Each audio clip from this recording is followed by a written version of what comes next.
Alors, la souveraineté numérique, la souveraineté technologique, elle est dans tous les esprits de plus en plus. Elle est dans les opportunités, mais aussi les craintes que génère le Health Data Hub quand il veut gérer nos données de santé. Elle est dans les espoirs, comme l'a bien rappelé tout à l'heure Philippe Vanier, que suscite Thierry Breton, le commissaire européen, lorsqu'il explique qu'il faut que l'Europe se dote d'une fonderie qui nous permettra un jour peut-être de graver nos propres puces à 4 nanomètres. Peut-être un rêve, on verra. Elle est également dans la rançon que paye l'American Colonial Pipeline pour continuer à approvisionner les ménages américains en pétrole. Alors on va en parler de tout ça, des rançongiciels, puisqu'on a la chance d'avoir Jacques Delarivière donc, qui a créé et qui est PDG de Gatewatcher. On va se demander avec Stéphane Hadinger si on peut avoir à la fois un cloud performant mais aussi sécurisé, grâce à AWS par exemple. On va avec Margris Abou-Kivicius élargir tout ça parce qu'on va également parler de 5G, d'informatique quantique, tout ça, ça le passionne. Et pour commencer, je voudrais juste laisser parler quelques instants Philippe Latombe, parce que député passionné de technologie qui a été rapporteur, notamment sur le thème de la souveraineté technologique. Pourquoi c'est un thème qui est de plus en plus important, monsieur le député ? Alors effectivement, la mission pour laquelle je suis rapporteur va rendre son rapport le fin juin au président de l'Assemblée nationale.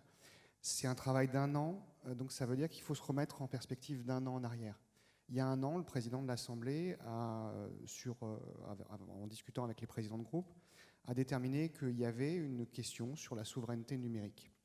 C'était effectivement à un moment où la pandémie commençait à nous montrer que on n'avait pas vraiment le choix et que pour continuer à fonctionner économiquement, on avait besoin de mettre du numérique de plus en plus. Et donc, les présidents se sont posé la question et ont pris conscience de la notion de souveraineté numérique.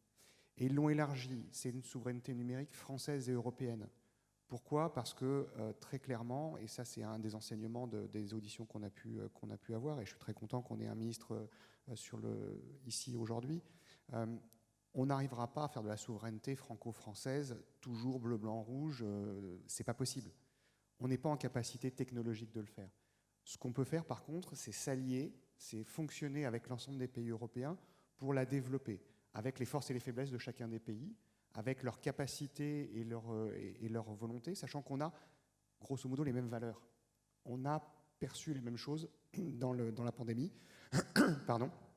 Et donc, on est en capacité de travailler ensemble sur ces sujets. Et donc, c'est pour ça que la notion de souveraineté numérique est européenne et pas simplement française, très clairement. Alors, juste avant de vous laisser élaborer, moi, c'est des sujets qui me passionnent. On va avoir du mal à avoir une souveraineté bleu, blanc, rouge. Pourtant, bleu, c'est le nom du cloud qu'on essaye de créer, un cloud souverain, pas souverain. Ça suscite pas mal de polémiques. Est-ce que vous pouvez nous en dire un mot ? Et puis, ce que j'ai bien aimé dans la conversation qu'on a eue pour préparer cette table ronde, vous m'avez dit qu'il y avait des choix, des choses qui ne sont pas assez présentées. Il n'y a pas une seule voie pour créer un cloud souverain, si on parle du Health Data Hub, par exemple. S'il faut revenir à une définition très basique de la souveraineté, c'est certainement la notion de pouvoir faire un choix. Pouvoir faire un choix tout le temps et à n'importe quel moment. C'est-à-dire à un moment décider qu'une solution, parce qu'on en a besoin, il faut qu'on puisse la prendre, mais que cette solution, parce que l'évolution technologique, parce que d'autres acteurs interviennent, parce qu'on a décidé de développer des propres acteurs, font que quelques mois après ou quelques années après, on a des solutions qui sont plus conformes à ce qu'on souhaitait. Il faut pouvoir faire le choix de basculer vers ces solutions. Et donc l'obligation de faire un choix. Et c'est pour ça que, j'ai rien contre les hyperscalers américains, mais ils sont arrivés en premier sur le marché. Ils étaient très forts, et ils sont toujours très forts. Ils investissent énormément en R&D. Ils ont des investissements en R&D comme jamais on en a eu. Est-ce qu'il n'est pas trop tard en fait pour avoir le choix ? Non, il n'est pas trop tard. La preuve, on a des solutions qui sont intermédiaires, mais il faut revenir sur pourquoi bleu. Bleu, c'est parce que Schrems est passé par là. Bleu, c'est parce qu'on a eu la Cour de justice de l'Union européenne qui nous a dit à un moment, le Privacy Shield, ça ne marche pas, c'est plus possible. Et donc, l'arrêt Schrems 2 a été un cataclysme à ce niveau-là. Et a forcé l'ensemble des pays et l'ensemble des entreprises à se poser des questions sur la capacité de transférer des données aux États-Unis ou pas. Et donc se pose la question de où est-ce que sont mes données. Et cette prise de conscience est très importante parce que c'est ça qui génère à la fois la souveraineté des États, mais aussi la souveraineté globale de l'ensemble des acteurs du numérique. On ne pourra jamais faire de souveraineté si les citoyens, les entreprises et les États ne sont pas conscients de la notion de protection des données. Et donc c'est ça qui a généré Bleu, c'est une question juridique au départ. C'est quel est le droit applicable au cloud sur lequel on met les données. Est-ce que c'est américain? Parce que, désolé, c'est AWS, c'est Microsoft, et donc il y a une extraterritorialité du droit américain. Ou est-ce qu'on a une solution totalement française, totalement européenne, qui est soumise au droit français ou au droit européen, mais pour lequel on n'a peut-être pas encore les briques technologiques. Et donc Bleu est cette espèce de mélange entre les deux. C'est un habillage juridique de solutions technologiques en partie américaines. C'est-à-dire qu'on va utiliser la technologie américaine dans un ensemble juridique européen, en tout cas français. Et c'est nouveau. Et c'est peut-être une solution. Je n'ai pas dit que c'était la panacée, je ne pense pas. Je pense que la vraie panacée, ça sera un jour d'avoir des clouds totalement souverains, avec des briques technologiques totalement françaises ou européennes. Mais dans un premier temps, ce n'est pas forcément plus mal. D'accord. Vous me disiez un peu, c'est aussi une méthode à la chinoise, c'est-à-dire qu'on va chacun prendre de l'autre, enfin surtout peut-être les Français. Les Chinois ont bien compris le truc. Quand on veut faire du commerce avec les Chinois, on est obligé d'aller créer une entreprise, une joint venture chinoise, à majorité capitalistique chinoise, et ils en profitent au passage pour récupérer qui des financements ou qui des savoir-faire. Donc c'est pas idiot, et ça c'est une bonne idée à la rigueur de fonctionner comme ça. Si ça nous permet d'avoir des briques technologiques, d'apprendre plus vite, tant mieux. On aura un retour sur investissement du coût des investissements qui sont faits par les hyperscalers, ce qui n'est pas forcément idiot. Ok. Si on a la même réussite technologique que la Chine, ça sera pas mal. On aura d'autres sujets à voir à ce moment-là. On aura d'autres sujets. Merci beaucoup, monsieur le député. Alors, Margris Abou-Kevicius, je vous pose tout de suite la question. Donc, vous êtes vice-ministre, on a beaucoup de chance de vous avoir, lituanien en charge de la coopération internationale, mais également de la cybersécurité. Est-ce que la souveraineté technologique doit être forcément européenne pour vous? Hello. Yeah. So first, thanks for really having me here and giving an opportunity to tell our narrative. And I think the discussion on the strategic technological sovereignty is very timely because currently in Lithuania we are revising national security strategy, and one of the ideas behind why we started that revision was actually issues related to technology risks, dependencies, and so on. So that is also a very topical issue in Lithuania. And answering your question, I'd like to mention 3 questions and shortly answer to them, and maybe that would give a clear picture, what is our narrative and how we see this technological sovereignty. So the first, key question probably here is what? What is at stake? So when it comes to, and previous speakers also, mentioned that actually, of course, the technologies will shape, or new technologies will shape our future, and it's not only about, technological or access to those technologies. It's not only about technological edge. But also about political and economic power. So, to make it, very, very, very short, the answer to this question, that global power distribution will depend on the access to the technologies, to the new technologies. The second question is who. So, who are the main actors in that, framework? And I would say that the main competitor is China, and what we have on the other side, I would say we have the West. It's a discussion. What is West? What are, or you could say, the democratic world, and on the global scale, it is a competition between political, economic, and technological spheres. But in this context, I think we should talk about Chinese technological sphere and Western technological sphere.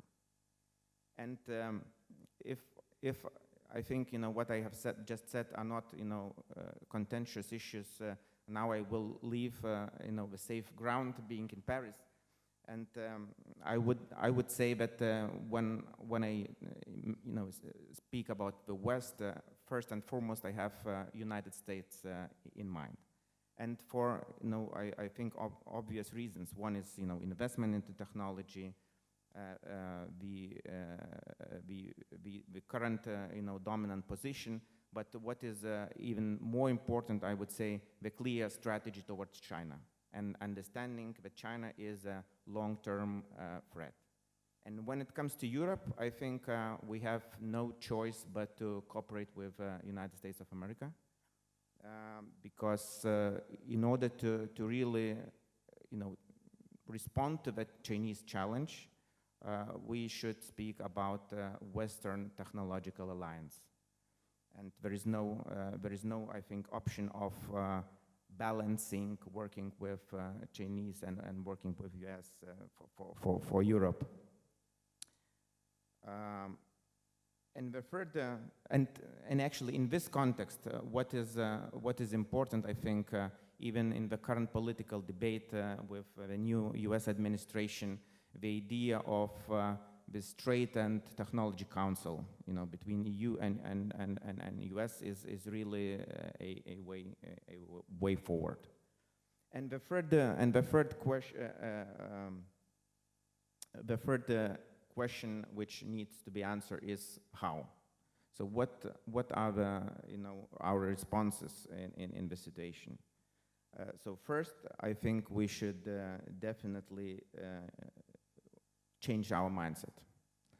That cooperation with China in technology field is counterproductive and works against us. For many reasons, dependencies we create pose political, economic, and security risks. The second important thing is we should ensure that our critical sectors work only with trusted manufacturers, trusted technologies. And today there was mentioning of 5G. I think 5G is only a first step. The next step is really ensuring that only trusted suppliers are in our critical networks, be it energy sector, where we have huge dependence on Chinese technologies. Also transport, with smart cities and more and more devices, smart devices around us. These are areas where we have to ensure that we work only with trusted suppliers. And I can give a Lithuanian example very quickly. We just passed a law related to 5G security. And our definition of a trusted, what is the trusted manufacturer and who will be allowed to build 5G network? So our concept is that we should work with EU, NATO, and OECD countries. So that is very clear. And the next step we will embark is really working on the horizontal legislation, which would ensure that the same criteria applied for the key procurements in the critical sectors. And then very shortly to end two last points. Supply chains was also mentioned today. Of course, in order to really have a Western technology alliance, you have to bring supply chains closer to make them shorter, to make them European and Western. And last but not least, I think EU will invest a lot. EU, I mean European Union and member states together into transformation, the green transformation, the Green Deal, the digital transformation. So we should make sure that those who benefit from that funding are European companies, Western companies, but not Chinese companies. Thanks. Merci beaucoup, Monsieur le Vice-ministre, pour cette mise en perspective. Alors, on voit bien d'un côté l'Ouest, l'Est. Ça doit un peu vous réjouir, ça, Monsieur Hadinger. Donc, vous êtes responsable de la technologie pour la France, mais pour une petite spin-off, je crois qu'il se porte pas trop mal, AWS, et qui sécurise aussi bien des petites entreprises, mais aussi des grands comptes français. Comment vous faites justement pour apporter cette sécurité et répondre aux craintes de se dire que si on confie ces données à un Américain, eh bien, ça sera forcément écouté par les services de la NSA, par exemple? Merci en tout cas, merci pour ces questions. Je vais peut-être, avant de rentrer vraiment dans la sécurité, commencer par déjà des bonnes nouvelles sur l'impact du cloud et du cloud AWS en France. Nous avons réalisé une étude sur l'impact en 2020. C'est des choses qu'on avait déjà eu l'occasion d'échanger avec monsieur le député, par l'économiste Christian Saint-Etienne et l'agence Public First. Et donc le cloud AWS seul a généré plus d'1,6 milliard d'euros de valeur économique en France, auprès des entreprises françaises. Alors ça fait à peu près, je pense, l'équivalent de 30 000 emplois. Et on le voit aussi, que ce soit pour les grandes entreprises, les PME, TPE, aussi les licornes dont on a parlé tout à l'heure. Ce sont aujourd'hui 8 des 10 licornes françaises qui font appel au cloud AWS. Alors d'ailleurs, pour l'Europe, pour la France, mais aussi pour être capable de rayonner dans le monde entier. Donc un impact qui est très très largement positif sur le déploiement des entreprises, et on estime que c'est plus de 130 000 entreprises françaises qui aujourd'hui en bénéficient, directement et indirectement. Alors bien sûr, la moins bonne nouvelle, et M. Vanier l'a exprimé tout à l'heure, c'est la recrudescence, l'explosion des cyberattaques, et aussi finalement cette prise de conscience que le cloud et le cloud AWS est une excellente réponse par rapport à ces cyberattaques. On l'a vu sur les malwares, les cryptolockers. J'ai dû accompagner, nous avons accompagné certains clients français qui en ont été victimes, et ils ont constaté également que, vous savez, le temps de restauration suite à ces attaques, il était de quelques jours, une poignée de jours, 3-4 jours dans le cloud AWS, à comparer à plutôt 3-4 semaines dans leur infrastructure historique. Donc là encore, des éléments. Et pour revenir sur cette étude, aujourd'hui, plus de 82% des entreprises interrogées viennent dans le cloud AWS à cause de la sécurité, pour progresser en sécurité.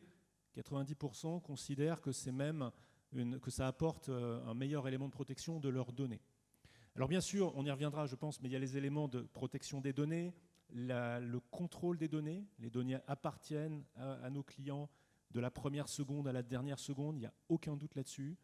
Et nous sommes convaincus que la souveraineté, ça passe d'abord par le contrôle des données, et la souveraineté, ça passe aussi par la sécurité. Je veux dire autrement, il n'y a pas de souveraineté sans sécurité. Merci beaucoup. Très concrètement, donc vous sécurisez mieux, on peut retrouver plus facilement ces données. On a vu dans l'actualité récente que ça pouvait être très précieux, mais pour garantir à vos clients qu'ils gardent la propriété de leurs données, comment vous faites très concrètement? Alors, il y a plusieurs choses. Déjà, on va commencer par l'aspect contractuel. Les contrats sont extrêmement explicites. Les données appartiennent à nos clients, comme je disais, de la première seconde à la dernière seconde. AWS n'a aucun droit d'utilisation commerciale ou quoi que ce soit de ces données. Donc déjà, c'est contractuel. Le deuxième point, c'est techniquement parlant. Donc tout repose sur un service de gestion des droits d'accès, et ça fait partie de nos certifications. Ce sont nos clients qui décident de qui a accès à ces données. Et quand je dis qui, c'est quels individus. Et notre modèle est absolument, je pense, un peu extrême en termes de sécurité, qui fait qu'aucun salarié AWS n'est jamais autorisé à accéder aux données des clients. Vous savez, souvent j'ai des clients qui me disent « Oui, mais vous avez bien des administrateurs chez AWS qui potentiellement ont accès aux données clients. » Non, ce n'est pas notre modèle, parce que notre modèle repose sur l'automatisation.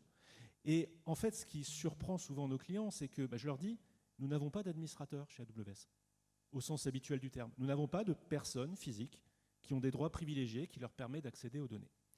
Et le troisième point, qui sont aussi des éléments technologiques. On y reviendra, je pense, sur la recherche, la R&D. Nous construisons nos systèmes, et je pense notamment à Nitro, qui est notre nouvel hyperviseur qui existe depuis 2017, où même techniquement parlant, il n'est pas possible pour un opérateur de se connecter au système parce qu'il n'y a plus de console, tout simplement. Et deux, il n'est pas possible non plus pour un opérateur d'accéder aux données ou d'exfiltrer les données parce que simplement le code n'a pas été écrit. Donc nous voulons à chaque fois aller même dans une direction qui est quand même techniquement parlant, que ce soit par les systèmes mis en place et par le chiffrement, que de toute façon les données restent exclusivement accessibles par nos clients et personne d'autre. Merci beaucoup. Alors, bien sûr, il y aura des questions ouvertes à tout le monde tout à l'heure, donc n'hésitez pas. On va être le plus concret possible, si vous voulez bien.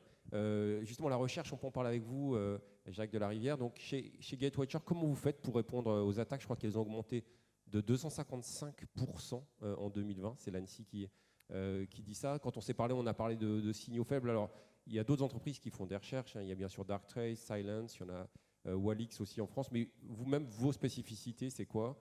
Et à quoi peut ressembler votre métier à l'avenir? Donc effectivement, merci. Donc nous, on développe des capteurs réseau qui captent le trafic d'une entreprise, hein, donc sur un réseau local ou sur un cloud, pour repérer tous les comportements anormaux à partir du machine learning, donc de l'IA, et qui permettent effectivement à nos clients de repérer très en amont dès qu'un trafic anormal apparaît sur le réseau, de pouvoir l'arrêter avec de l'automatisation sur ses endpoints ou sur son infrastructure. Et donc effectivement, il y a un enjeu très fort aujourd'hui pour les clients de reprendre le contrôle sur leur infrastructure informatique, qu'elle soit en local ou en cloud, ou même sur les deux, pour réussir à arrêter les menaces en amont et notamment les ransomware effectivement qui ont explosé et qui sont en soi pas très compliqués à arrêter, hein. On se rend compte souvent que quand on aide nos clients en réponse sur un incident, ils avaient oublié ou ils avaient méprisé l'ensemble des bonnes pratiques de base d'un SI, comme du backup, comme de la sécurité by design, et qui, en fait, en soi, il ne faut pas grand-chose pour réduire le risque de ransomware. Alors pourquoi on ne le fait pas plus? Et après, dans les ransomware, donc il y a bien sûr la motivation financière, hein, on voit les ransom as a service qu'on peut trouver sur le dark web. Est-ce que vous voyez aussi de plus en plus d'attaques politiques? En fait, c'est avant tout une activité criminelle, hein, donc c'est une activité économique criminelle.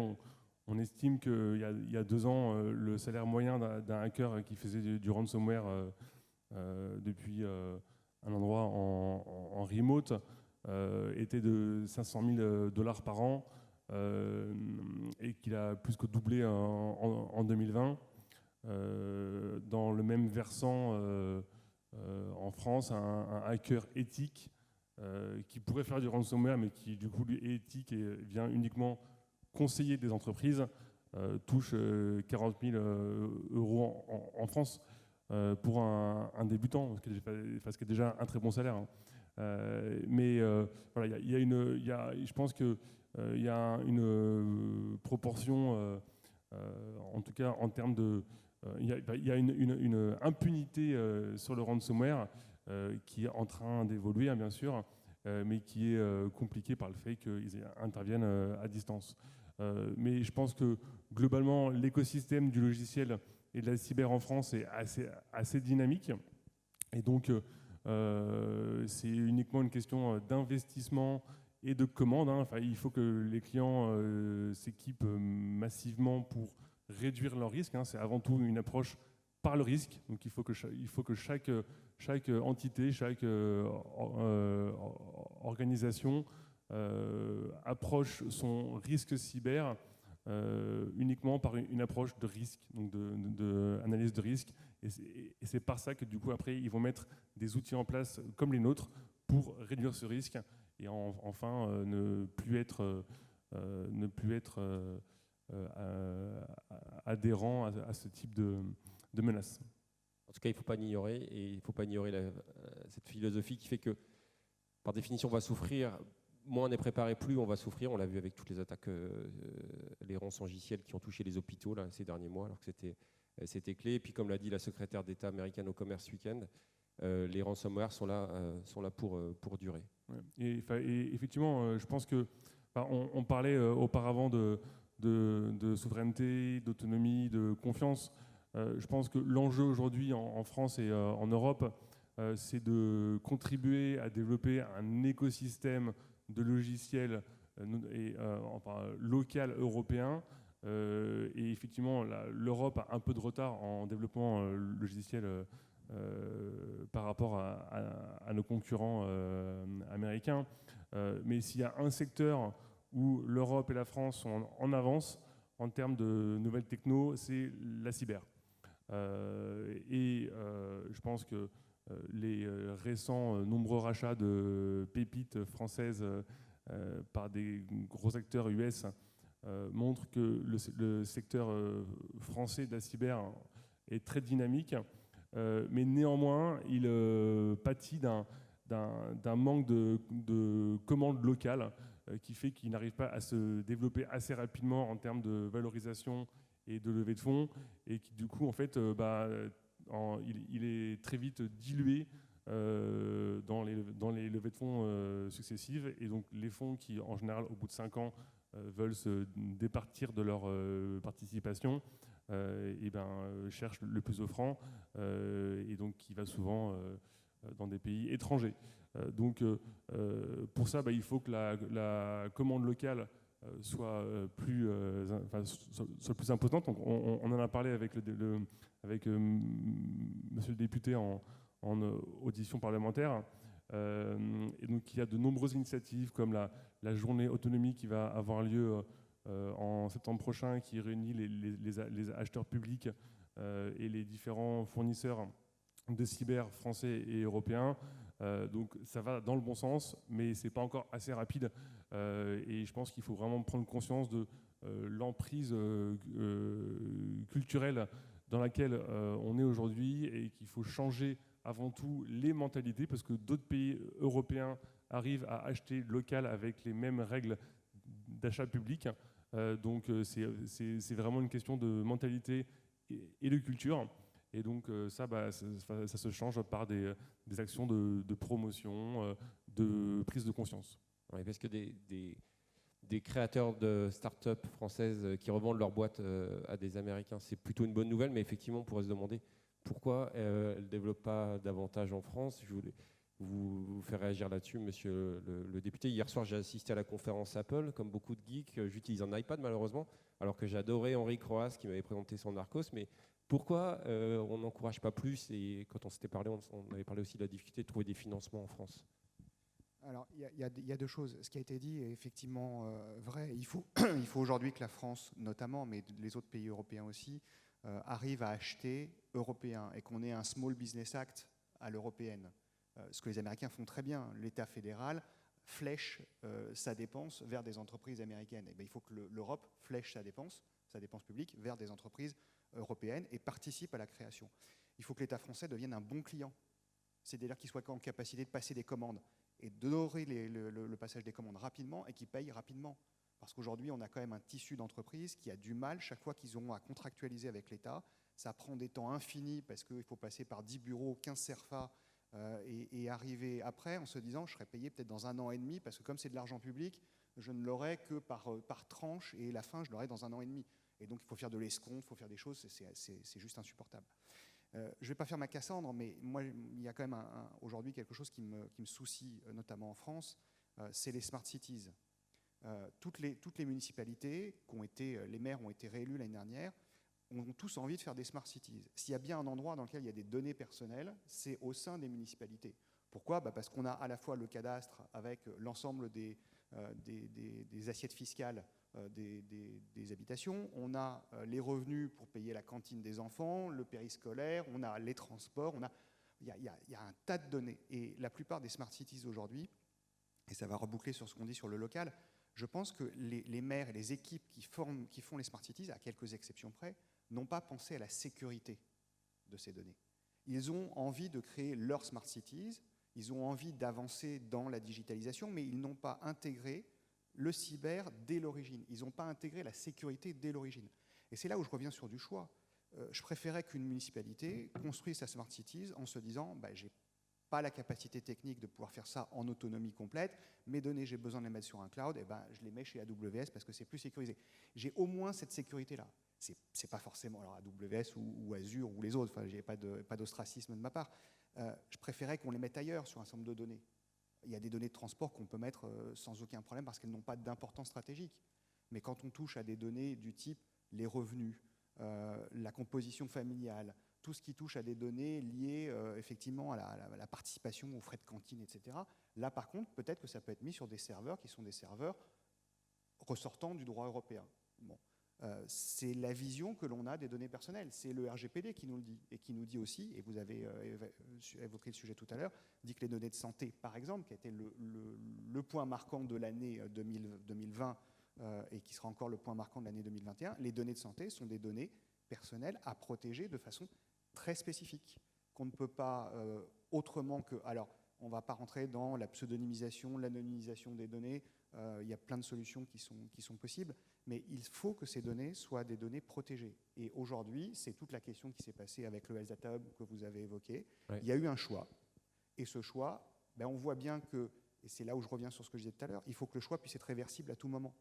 Un choix qui est réversible à 2 ans, dans le domaine du numérique, 2 ans, c'est du long terme. C'est trop long, 2 ans. Il faut qu'on puisse basculer des données en quelques semaines d'un cloud ou d'une solution vers un autre. Et il ne faut pas qu'il y ait de captivité de ces données. Ce que vous m'expliquez, c'est qu'il y a effectivement un choix. C'est-à-dire qu'il y a des solutions technologiques qui peuvent conjuguer l'efficacité, que M. Hadinger représente très bien, et la protection. C'est ça. Vous m'aviez parlé du West, initiative intéressante. Ouais, alors si on prend la question des données de santé, je pense, mais je lui en veux pas, je pense que le Health Data Hub a fait le choix d'utiliser Microsoft parce que c'était une seule tête et 2 oreilles. C'était facile de contractualiser, on passait par l'UGAP, il n'y a même pas eu besoin de faire un appel d'offres, et on avait une solution qui présentait rapidement toutes les briques technologiques.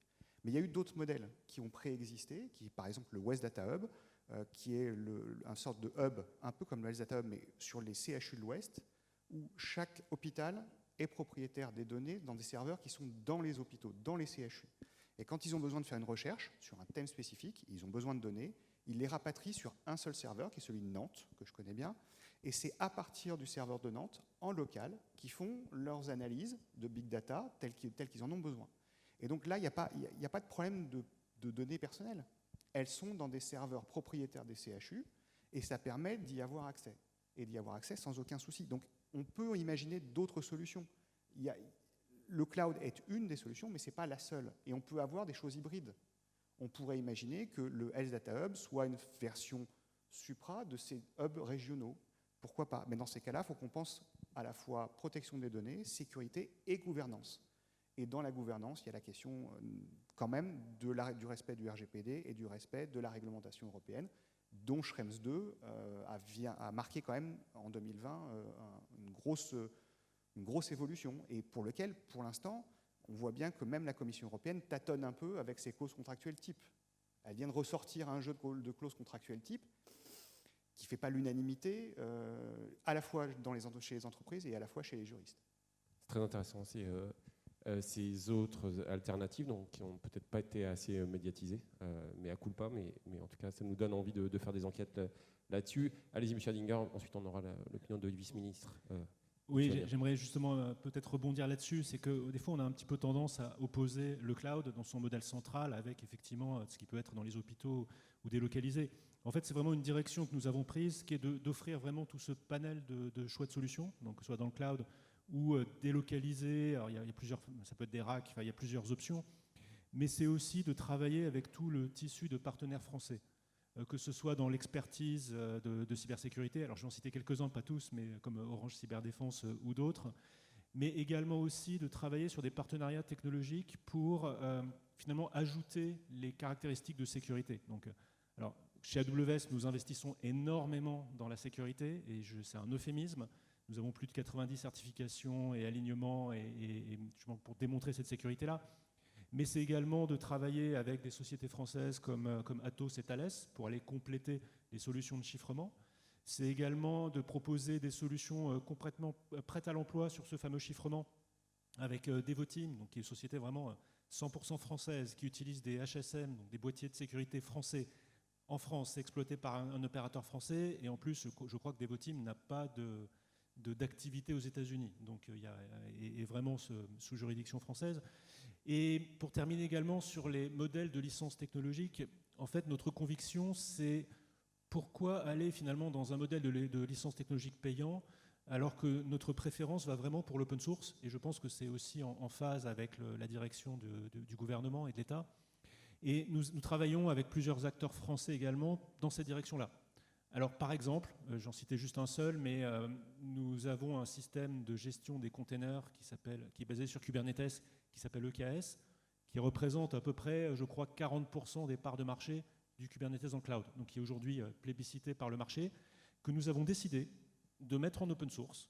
Et nous travaillons effectivement avec plusieurs acteurs français, que je ne peux pas citer encore, pour proposer cette alternative, c'est-à-dire d'avoir soit des hôpitaux par exemple, mais aussi des opérateurs français qui utilisent cette technologie en open source pour proposer des services qui sont utilisables de la même manière que dans le cloud AWS. D'accord, donc on invente aussi des nouvelles solutions, on aura votre réaction tout à l'heure.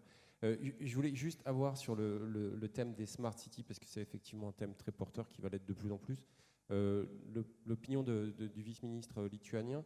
Est-ce qu'on avait vu une ville canadienne qui avait fait une expérimentation avec Google en donnant énormément de données à Google en échange de davantage d'efficacité dans les services. C'était prometteur, mais cette ville a décidé de se retirer parce qu'elle estimait que les données n'étaient pas assez sécurisées. Est-ce qu'il faut passer par des acteurs européens, ou en tout cas de l'Ouest, pour ce genre de service, à votre avis, monsieur le vice-ministre? Yeah, thanks. And I myself brought this smart cities issue because this is a really critical infrastructure which we all will be dependent. But listening to the other panelists, I think our message is we don't want to speak. Although of course we very much invest into building partnership with European companies and really work on European supply chains but probably the key answer to your question is not buying European or using European technologies, but using trusted technologies. That is our addition to this debate because it really gives this security dimension to it, and who has access to the infrastructure, where our data is safe. But it's not only U.S. In terms of data, U.S. versus Europe. It is a much larger discussion, and we have other actors, as I mentioned, which I think should not be, in our networks. Merci beaucoup. Et peut-être je vais compléter. Monsieur le député parlait du Small Business Act bon, je vais un peu faire mon vieux journaliste aigri, mais ça fait à peu près 20 ans que j'entends parler de cette idée, qui est une super idée. Pourquoi on n'arrive pas à faire ça au niveau européen, à votre avis, à tous les deux? Vous avez compris? Why not a European Small Business Act, your opinion? As I said, of course, the natural preference is working in Europe, and we are part of many European initiatives. But this is not the only element we have to take into account. D'accord, pas uniquement européen donc. Qu'est-ce que vous en pensez? Il y a une question qui est effectivement de gouvernance, et je vois que je note que l'Union et que la Commission a quand même décidé dans son plan de relance d'axer les investissements à la fois sur des filières, mais aussi sur des acteurs plutôt européens. Il faudra quand même qu'on règle à un moment ou à un autre. Alors c'est en cours, c'est pas tout à fait. On a défini un taux de taxation. Maintenant reste à définir quelle est l'assiette, mais on commence à se poser la vraie question, qui est de savoir juridiquement. Alors, je reste sur mon domaine très juridique. Député, c'est fait pour faire la loi. De ce qu'est une entreprise européenne ou ce qu'est une entreprise américaine. Et il n'y a pas de méchanceté quand je dis ça, mais quand la plupart des hyperscalers ou des grosses entreprises du numérique américaines viennent mettre une filiale en Irlande, pour des raisons peut-être fiscales, pas simplement, mais ils viennent mettre une société en Irlande, ils deviennent de fait une société européenne. C'est pas totalement vrai, c'est juridiquement vrai, mais c'est pas vrai dans l'esprit. Et donc il faudra à un moment ou à un autre qu'on arrive à clarifier cette position-là, puisque le droit de l'Union, notamment dans les marchés publics, fait que l'ensemble des entreprises européennes doivent être traitées de la même façon. Or, quand on a une filiale irlandaise qui concourt à un marché public, elle doit être traitée de la même façon qu'une société française ou allemande qui sont totalement françaises ou allemandes. Et donc, il va falloir à un moment qu'on arrive à clarifier cette position-là et qu'on arrive juridiquement à qualifier les choses. Et ça, je pense que c'est certainement le travail qu'il y a à faire pour la Commission dans l'année et les 2 ans qui viennent, pour pouvoir justement asseoir ensuite l'ensemble des politiques de relance telles qu'ils veulent le faire. Ça ne veut pas dire qu'il faut exclure forcément les Américains, il faut travailler avec les Américains, il n'y a pas de souci là-dessus. Mais il faudra qu'on clarifie ce qu'est une entreprise européenne complètement, ou ce qu'est une entreprise de droit américain sur lequel l'extraterritorialité se pose encore. Et ça, aujourd'hui, on n'est pas en capacité, on ne l'a pas défini de façon claire, et je pense qu'il faut qu'on arrive vers cette clarification. Si on arrive à faire cette clarification-là, alors la souveraineté, numérique notamment, sera plus facile à définir et sera plus facile à poser.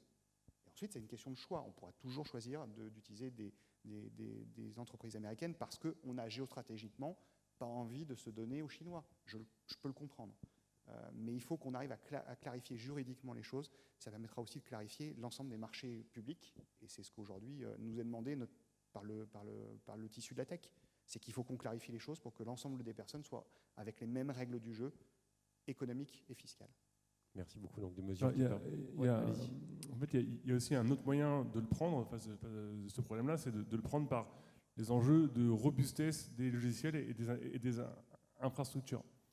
On l'a vu avec la cyberattaque qui a touché l'acteur de la supervision SolarWinds et qui du coup s'est redistribué sur 33 000 clients de cet éditeur américain, où la robustesse de leur logiciel était assez peu prise en compte lors de leur développement, qu'en fait la robustesse globale de la supply chain logicielle est essentielle.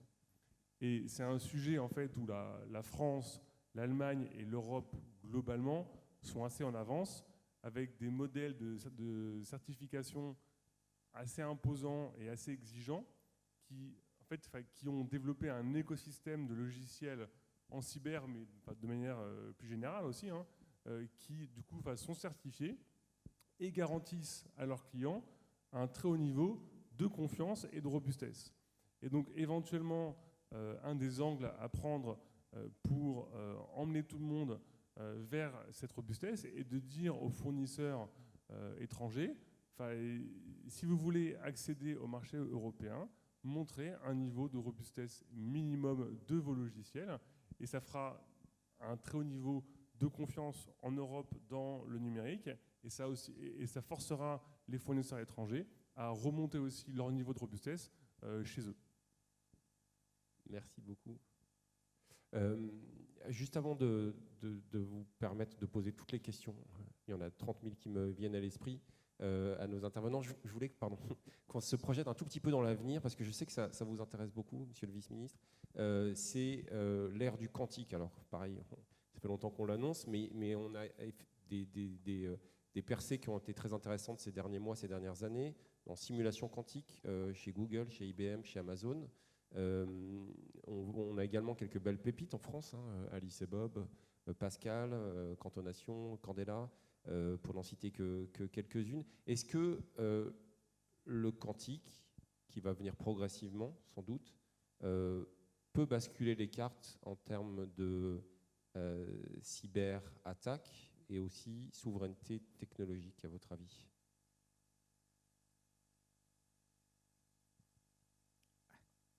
I think we should not speak only about one technology, and there are definitely many technologies which will, shape and very much our life will depend. And quantum is one of them for sure, but artificial intelligence and other technologies. Merci beaucoup. Oui, je pense que le quantique, effectivement, on en parle beaucoup. Si on arrive à fonctionner, à avoir des ordinateurs quantiques qui ont une application pratique, à ce moment-là, ça sera une vraie révolution. Mais on n'en est pour l'instant pas encore là.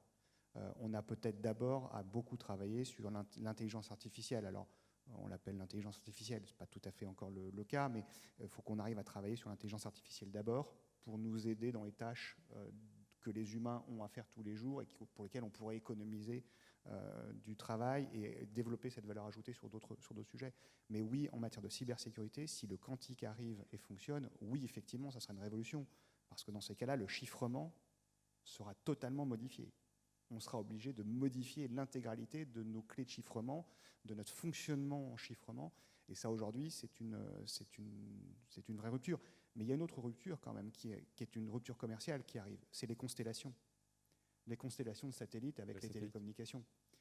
Ça, c'est quelque chose où on est très en retard en Europe. Il faudra qu'on prenne notre place le plus vite possible, parce que c'est physiquement, une fois qu'un satellite aura été placé sur une orbite, il n'y aura plus la place de mettre un autre satellite. Et donc la place physique, l'emplacement, va valoir une fortune. Et donc ceux qui auront envoyé des constellations, et pourtant on a la technologie pour le faire, on a les lanceurs et on a les sociétés qui sont capables de produire les satellites. Et on est très en retard sur le lancement de constellations. Et là, il faut que l'Europe accélère, parce qu'on va se retrouver avec des constellations russes, chinoises, américaines, des États, mais aussi de sociétés, et Amazon en projette une, mais d'autres en projettent, et on va se retrouver avec un problème de place, d'emplacement. Et donc si on arrive les derniers, on n'aura plus la place. Et or, c'est certainement une des révolutions en termes de télécommunication, de communication et de numérique très importantes pour les années à venir. C'est-à-dire que la fibre, on en aura toujours besoin, mais si à n'importe quel point du globe, on peut adresser un satellite qui nous répond et on a accès à Internet, ça changera quand même beaucoup de choses. Et si l'Europe est en retard, on ne pourra plus rattraper ce retard. Et c'est aujourd'hui une de mes inquiétudes. J'en ai deux que je partage avec vous, c'est les smart cities en France et les constellations. Voilà, ça m'inquiète. C'est passionnant, passionnant. Et c'est vrai que l'ère du quantique, quand on aura stabilisé les qubits, notamment, sera très intéressante, mais on a encore du boulot, quoi. On a du boulot. Ce qui est marrant, c'est qu'on a parlé du quantique en disant on ne pourra pas descendre l'épaisseur des puces jusqu'à une certaine... Bon, on arrive à faire du 1 nanomètre. Bon, avant, on se disait que dès qu'on était à 1, on sera en quantique. Non, on n'est pas en quantique. Donc, comme quoi, il y a encore des marges et des marches à atteindre avant qu'on ait un véritable ordinateur quantique, très certainement. Très bien. Est-ce que quelqu'un, dans toutes les personnes qui sont avec nous aujourd'hui, en physique, c'est quand même super, a une question à vous poser, n'hésitez pas à lever la main quand vous le souhaitez. Ah, il y a monsieur, voilà. On va vous passer un micro, je crois. C'est vers la droite, au fond, de mon point de vue. Voilà. Tout est une histoire de point de vue. Toujours un problème de référentiel en physique. Oui, bonjour à toutes et à tous. Merci pour cette table ronde. Charles Schulz, société Vates. J'avais en réalité deux questions. La première sur le Small Business Act. Y a-t-il une solution concrète pour justement établir un Small Business Act en Europe, quand on sait que dans les négociations commerciales cadres entre les États-Unis et l'Europe, précisément, le Small Business Act pour l'Europe est quelque chose qui a été exclu il y a de nombreuses années. C'est ma première question.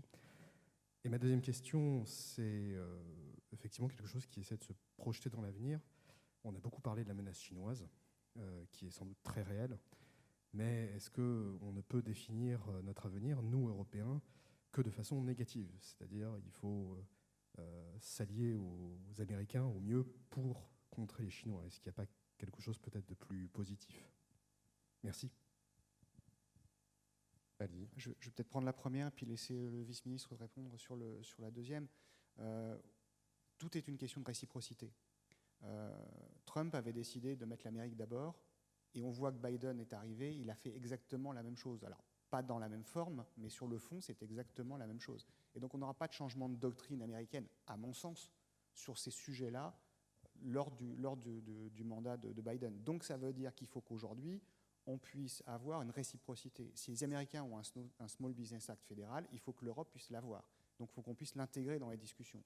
On va rentrer dans des cycles de discussion très intéressants au niveau commercial, notamment parce que le commerce avec la Chine commence à poser un problème aux États-Unis et que donc ils ont besoin de trouver des marchés en Europe.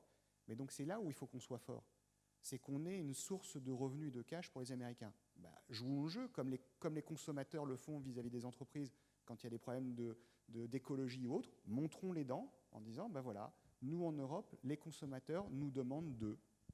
Et on l'intègre dans les négociations commerciales. Il faut une volonté politique.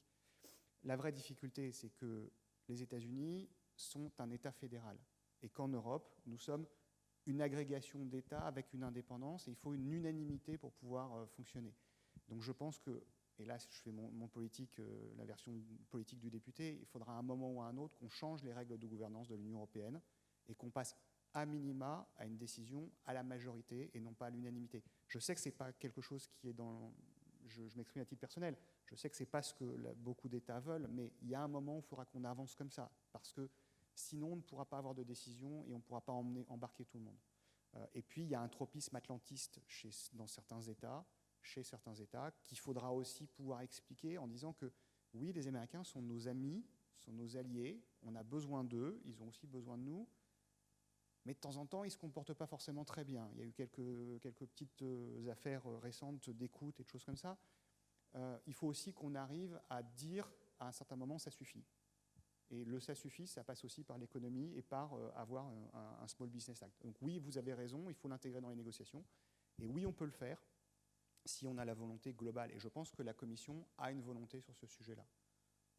Peut-être que je me berce d'illusions, mais j'ai au moins cet espoir-là. En tout cas, elle est affichée. Sur le rêve européen, Monsieur le vice-ministre. Yeah, thanks. And of course, I think your view depends where you sit. And I'm coming from a Ministry of Defense, so we are, of course, first of all, taking into account security, defensive, and other elements. But I don't think it is a negative perspective. I think it is really a realistic perspective. It's first you have to understand the environment and the risks, and then think how to approach. And I don't want to that the main message from my presentation is that we should defend against China. I think the main message is that we should work with the US in building transatlantic technology alliance. So I think this is a quite positive message. And in listening to some others, I think I also would think that there is a negative element towards US. So I think in my perspective, this is actually really encouraging positive development here. Merci beaucoup. Monsieur a une question également.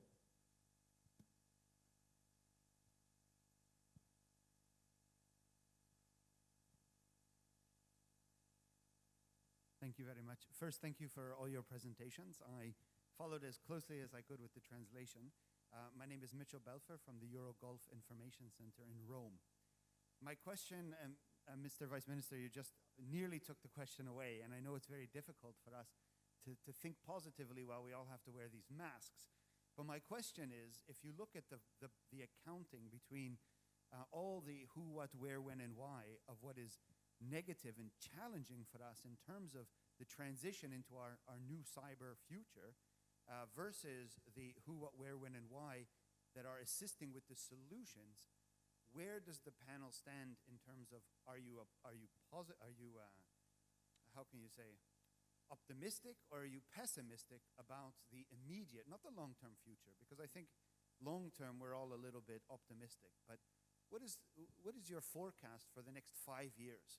Are we going to have much more turbulence? Or are we going to be able to, I think in a more amicable way, sort the not only transatlantic differences, but also within Europe, because there's a gross imbalance between the smart parts of Europe and, well, the not so smart parts of Europe. So thank you very much. Thank you. Would you like to elaborate, maybe? It was a question for the panel. Yeah. It really depends, the next five years and what we have in mind, whether it is, U.S. European relations or, cybersecurity situation in general. I think, the recent cybersecurity events shows us that, the future is not bright, and we will have much more and more complex cybersecurity incidents. But when it comes to the political environment, I think with the new U.S. administration and Also willingness on EU side to reinforce the transatlantic link. I think on this side, at least from our perspective, we are on positive side. Ok. Euh, Schrödinger. Alors, je vais reprendre je vais citer monsieur le député qui disait que 2 ans c'est déjà une éternité, alors 5 ans, je ne sais pas comment le qualifier. Donc évidemment, quand ce sera dans 5 ans, c'est très compliqué de répondre. Il y a beaucoup de domaines, on l'a vu, que ce soit Smart Cities, intelligence artificielle ou IoT, qui sont vraiment au cœur aujourd'hui des préoccupations de beaucoup d'entreprises. Il y en aura certainement d'autres. Moi, j'ai quand même un élément que je retiens de la crise, de la pandémie et des confinements, c'est la capacité, l'absolue nécessité d'être capable de réagir vite. Et quand je dis réagir vite, c'est ce qu'on a vu auprès de clients, c'est réagir en 2 semaines. Je prends des clients comme Médiamétrie, Admiral Group en France et autres, qui en 2 semaines ont dû monter l'intégralité de leur infrastructure pour le télétravail. Et ce qui est d'ailleurs surprenant, c'est que ces solutions de VDI ont permis de répondre à un impératif métier, business, mais ont également répondu à un impératif de cybersécurité, puisqu'au passage, ça leur a permis de progresser en termes de cybersécurité. Donc mon message, c'est de toute façon, dans les 2 ans ou 5 ans qui viennent, organisez-vous, organisons nos entreprises pour qu'elles soient agiles et capables de réagir en quelques semaines, quoi qu'il arrive. Peut-être que le monde d'après, le monde de dans 5 ans sera peut-être pas si mal. L'entrepreneur, Jacques Delarivière, peut-être. Oui, je pense que c'est assez symbolique qu'on ait ouvert sur une presse du CISA parce que la France et l'Europe ont été assez en avance en termes de prévention cyber. Le CISA a été créé en 2018 et l'ANSSI en 2010, je crois. Donc, dans 5 ans, on aura encore bien avancé en termes de protection. On aura, je pense, encore de l'avance. Et en plus, il y a un écosystème. Je veux rendre hommage aux nombreux entrepreneurs de la cyber en France qui se battent pour créer des outils indépendants et qui est très phosphorescent et qui se développe très vite. Donc oui, un écosystème qui va encore se développer pour avoir de nouveaux services et de nouveaux logiciels pour protéger nos business et nos économies. Je crois qu'il y aura pas mal d'annonces sur les scale-up aussi européennes la semaine prochaine. Est-ce que une autre... Ah, madame. Merci beaucoup. Thank you. My question is for the Vice Minister and possibly also Gatewatcher. So currently within the EU, there's a lot of encouragement for competition of research, for competition of small companies popping up in the sector. So I'm wondering if this is still the right way to go, and if it takes a bit more than just cooperation and competition internally, maybe even a joint venture, like, for example, a European DARPA. So I would like to hear your opinion on this, because what we see right now is we have more and more kind of national DARPAs popping up, also in Germany. But isn't this maybe kind of a good counterpart for the US DARPA? And how would we do that, thinking about our kind of setup, where you need like a large budget, you need independence for such an institution, and especially non-partisan approach. So I'm wondering what you think about this, or maybe what would be other ways of kind of matching the US effort if you're looking into, building a one-on-one transatlantic approach on this. Thank you. Yeah, thanks for the question. I think, also was mentioned before the fragmentation, which is a built-in problem, I think, in Europe, in many other areas. So this is a matter of life, and we have to deal with that. But I think EU is doing, great things in really, bringing countries together and encouraging cooperation, through, joint cyber strategy, through joint increased funding for cybersecurity, including in research field as well. We as in Lithuania we are very much international minded. So we really think that we should cooperate more than compete, and look for a really joint solutions. But it again, brings me to the point I made in the beginning, and it is probably equally true for other policy areas in Europe. Of course, we have to do more. Of course, we have to do more together. But our initiatives and policies, they should be open for our closest partners, because only then we can and have a global impact. Merci beaucoup. Jacques de la Rivière. Oui, effectivement, je pense que c'est un très bon point. Il y a un enjeu de faire travailler tous les acteurs industriels européens ensemble. Enfin, je crois qu'une récente étude de Exo disait qu'en Europe, il y avait 18 000 fournisseurs de services et de logiciels en cyber. Donc c'est très large en termes d'écosystème.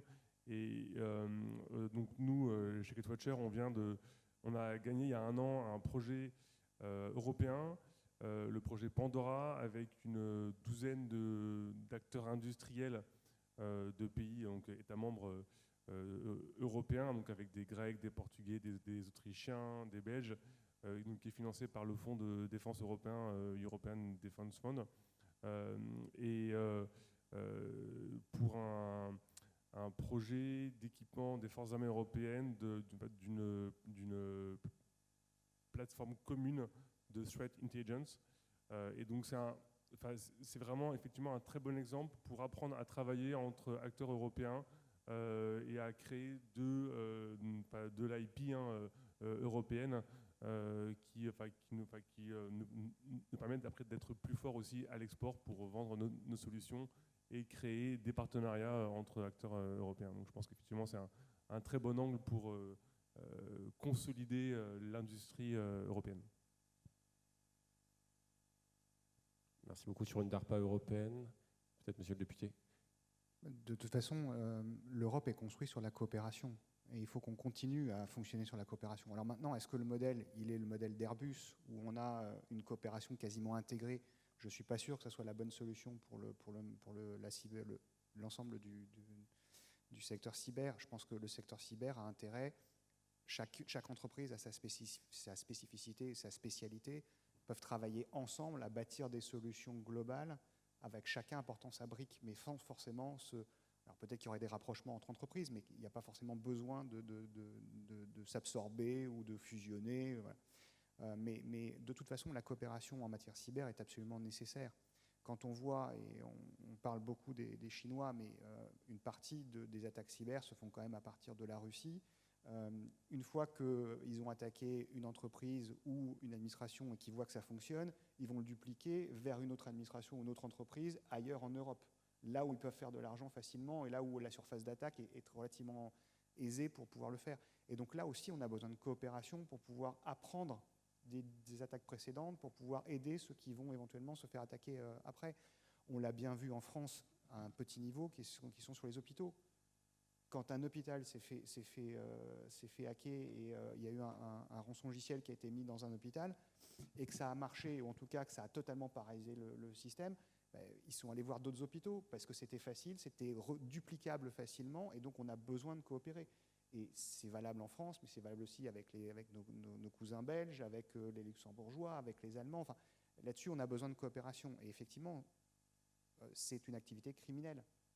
Et là, dans le traitement des activités criminelles, la coopération est la meilleure des solutions. Donc on a à la fois besoin de coopération industrielle, mais aussi de coopération au niveau des organismes de type ANSSI, CISA et autres, pour pouvoir savoir d'où ça vient, savoir comment y répondre, éventuellement prendre les bonnes pratiques des uns et des autres pour pouvoir répondre au plus vite, et avoir une sorte de base de données, plateforme commune, pour pouvoir répondre le mieux possible à ces attaques. Parce que même si on ne paye pas à l'arrivée, ne serait-ce que 3 jours, dans le meilleur des cas avec AWS, ou 3 semaines si on est en local, je reprends ce que vous me disiez tout à l'heure avec une petite pointe d'humour, mais c'est toujours trop long, 3 jours.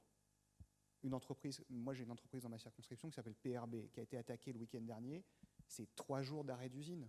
Et encore, ils ont redémarré en version très dégradée. C'est-à-dire que les machines fonctionnent, mais toute la phase d'approvisionnement et de sortie en vente ne marche pas.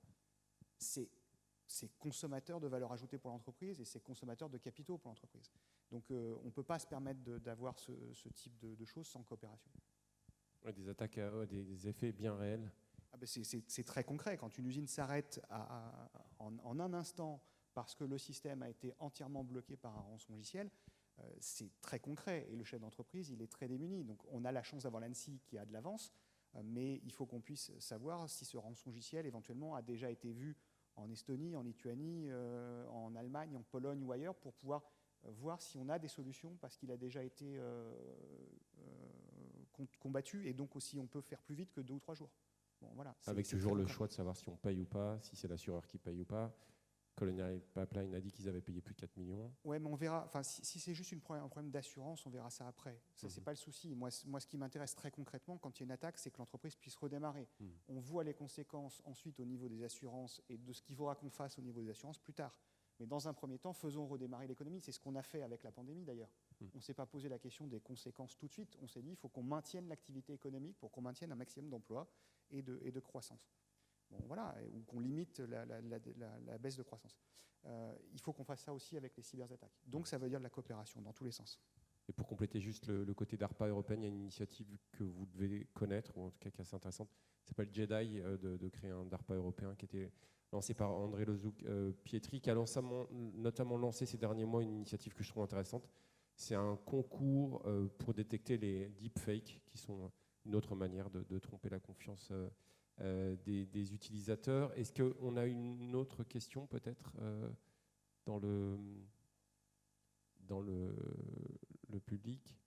Non, moi il y a un autre thème que j'aimerais aborder toujours pour aller un peu dans le futur. On a évoqué bien sûr l'informatique quantique, mais sur l'intelligence artificielle, je crois que pour la détection des signaux faibles, ça vous mobilise pas mal. Et peut-être aussi avoir votre opinion à vous chez AWS ensuite sur ce thème. Oui, alors effectivement, je pense que chaque nouvelle technologie apporte un bout de réponse à la menace. Donc l'IA permet de repérer globalement le fonctionnement d'un système en soi et de voir après les dérivations par rapport à ce fonctionnement nominal. Mais il ne faut pas non plus tomber dans le piège qui est de dire que l'IA résout tous les problèmes. Ça, c'est un piège du marketing qui marche très bien chez certains acteurs des US et anglo-saxons. Il y avait d'ailleurs récemment une étude qui disait qu'une grande partie des startups qui prétendaient faire de l'IA en fait n'en faisaient pas. Oui, l'IA permet de résoudre des problèmes. Par exemple, dans le cadre des ransomware, l'IA permet de repérer les accès à des partages de fichiers et de voir s'il y a une surconsommation de ces accès-là qui pourrait être le résultat d'un chiffrement en cours des fichiers. C'est exactement un problème que l'IA peut résoudre. Mais l'IA ne résoudra jamais tous les problèmes et ne sera jamais la solution globale contre les menaces. Il faut prendre chaque menace une à une et voir quelle techno y répond de manière précise. C'est pas une potion magique, quoi. Voilà. Tu as Dinga ? Non, jamais. De mon expérience, il n'y a pas de technologie magique qui résout tout. Hein, ça n'existe pas. Après, c'est effectivement le machine learning et ça permet aussi de démultiplier des algorithmes, de démultiplier du savoir-faire. Et donc, alors, une de nos missions que nous sommes données, c'est de démocratiser le machine learning et l'intelligence artificielle pour le mettre dans les mains de chaque développeur et de le faire de plusieurs manières, c'est-à-dire à la fois de donner les outils pour que des sociétés puissent développer eux-mêmes leurs propres algorithmes ou leurs propres modèles d'apprentissage et aussi des services prêts à l'emploi. Il y en a un qui s'appelle GuardDuty par exemple qui est basé là-dessus et finalement son gros apport est de pouvoir traiter, analyser des millions d'événements par seconde et donc finalement d'avoir, je vais peut-être faire un petit peu ce parallèle, mais de faire une sorte d'auto-apprentissage en fonction des menaces qui sont en cours pour auto-vacciner d'une certaine manière les clients, parce que la menace aura déjà été vue il y a quelques heures, quelques minutes, quelques jours auprès d'autres clients. Donc de faire un peu ce modèle de coopération automatisée qui fait qu'un vecteur qui a déjà été vu, finalement va aider à lutter pour les autres clients. Mais je suis d'accord, il n'y a rien de magique, mais cela dit, c'est une arme supplémentaire pour lutter contre les cyberattaques. Et aussi, l'IA et le machine learning est de plus en plus utilisé par les développeurs de ransomware, souvent pour communiquer vers l'extérieur. En fait, ils génèrent de manière aléatoire des noms de domaine qui leur permettent de rebondir vers l'extérieur. Et donc, typiquement, l'IA est aussi un outil pour repérer ces communications externes. Donc, le plus elle sera utilisée par les hackers, le plus elle deviendra aussi un outil pour contrer leur technique. Donc l'IA est utilisé des deux côtés. J'avais une autre question à poser au vice-ministre lituanien, M. Abekevicius. Alors, j'ai pas eu la chance d'aller en Lituanie. Je suis juste allé plusieurs fois en Estonie, où j'avais notamment visité une entreprise qui s'appelle Guardtime, qui utilise la blockchain pour sécuriser en une grande partie. J'espère que c'est pas uniquement du marketing, mais j'avais pas eu l'impression des infrastructures de l'État estonien, une entreprise très intéressante. Est-ce que la blockchain dans la défense des infrastructures de votre pays, peut-être de l'Union européenne, peut jouer un rôle?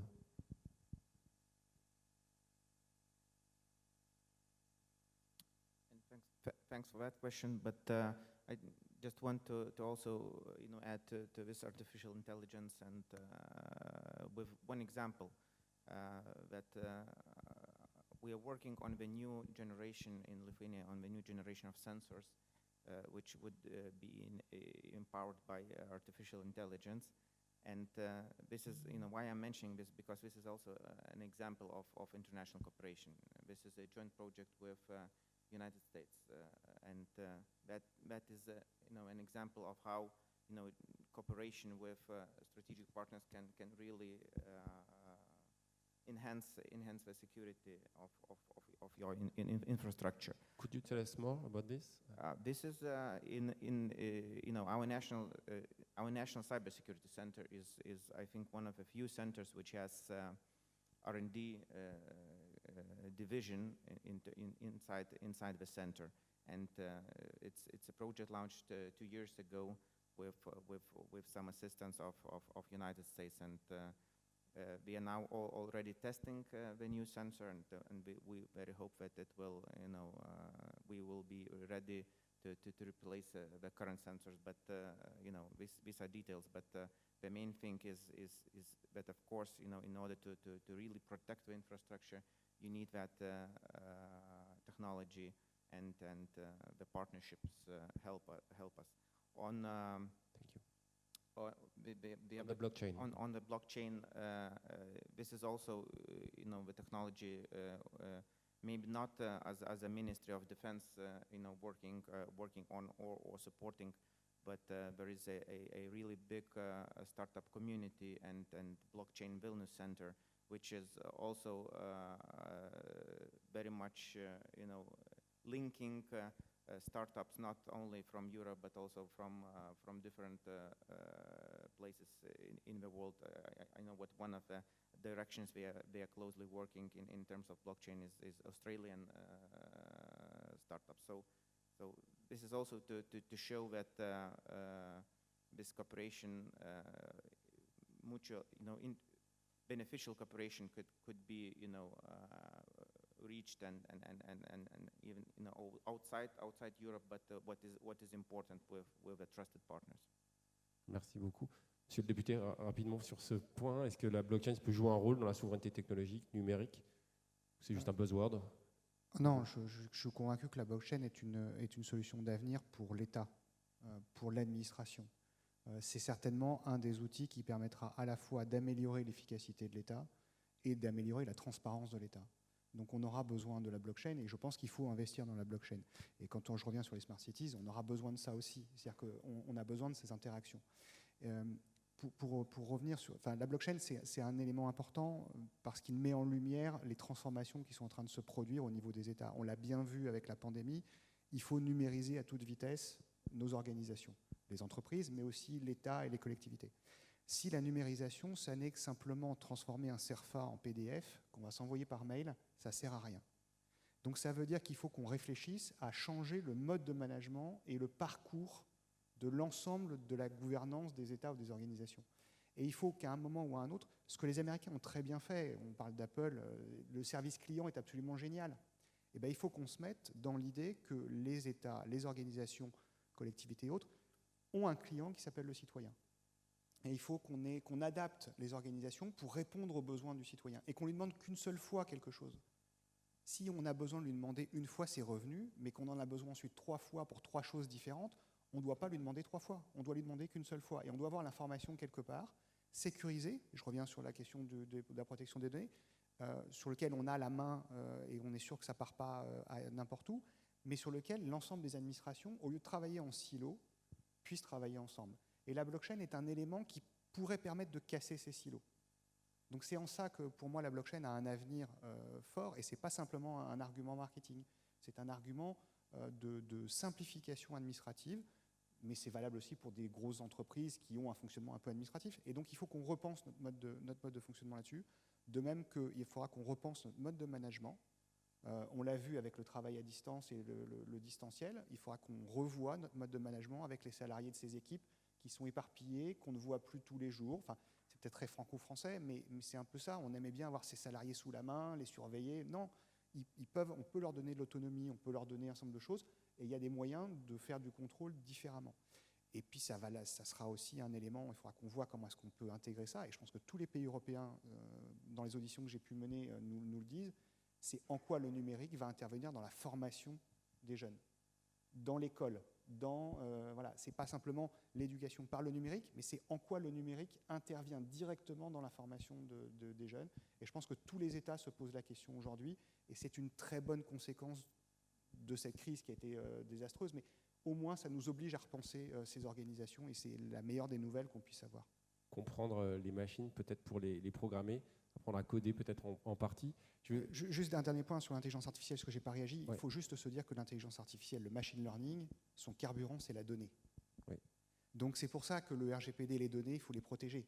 C'est le carburant de ces algorithmes. Et donc, si on veut garder une avance, il faut aussi garder la maîtrise de ces données. C'est en ça que la souveraineté numérique a trait forcément avec la protection des données. Merci beaucoup. On pourra en parler encore des heures. Je vais juste libérer bientôt le vice-ministre parce que je crois qu'il a une intervention à l'Assemblée nationale. En tout cas, il doit intervenir avec vous. Je crois qu'on va s'arrêter là. En tout cas, je vous remercie beaucoup. C'est passionnant. C'est stratégique. On a l'impression d'être dans un polar un peu, mais avec pas mal des opportunités. On a aussi un avenir qui nous sourit. Il ne faut pas uniquement avoir peur, heureusement. Et des super technos, des entrepreneurs à encourager, des entreprises qui veulent nous sécuriser. En tout cas, je vous remercie beaucoup pour cette discussion très ouverte qui nous projette vraiment dans l'avenir avec des thèmes très importants pour nos enfants aussi.